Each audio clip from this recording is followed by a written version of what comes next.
নড়াইল ২ আসনে গণ অধিকার পরিষদের মনোনয়ন প্রত্যাশী লায়ন নূর ইসলামের সঙ্গে দলীয় নেতাকর্মী ও এলাকাবাসীর মতবিনিময় ও আলোচনা সভা অনুষ্ঠিত হয়েছে। ৭ নভেম্বর শুক্রবার বিকেলে লোহাগড়া উপজেলার জয়পুর ইউনিয়নের সিডি স্কুল মাঠে এ সভা অনুষ্ঠিত হয়।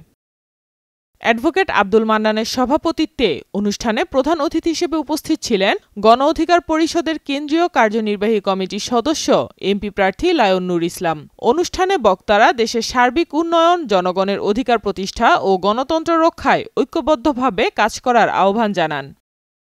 সভায় উপস্থিত ছিলেন জেলা গণ অধিকার পরিষদের সিনিয়র সহসভাপতি জামাল খান, সাংগঠনিক সম্পাদক টিপু শেখ, জেলা যুব অধিকার পরিষদের সভাপতি ফয়জুল্লাহ বিশ্বাস, সাধারণ সম্পাদক তাহাজ্জুদ খান ও জেলা ছাত্র অধিকার পরিষদের সভাপতি আনিসুজ্জামান সোহাগ সহ আরও অনেকে। এ সময় উপস্থিত নেতাকর্মীরা নড়াইল ২ আসনে গণ অধিকার পরিষদের প্রার্থী হিসেবে লায়ন নূর ইসলামের পক্ষে সমর্থন জানিয়ে একসঙ্গে কাজ করার অঙ্গীকার ব্যক্ত করেন। সভায় দলের নির্বাচনী অঙ্গীকার সহ প্রচারণার গান পরিবেশন করেন স্থানীয় বয়াতিরা। সাইমা আক্তার, নয়াদিগন্ত।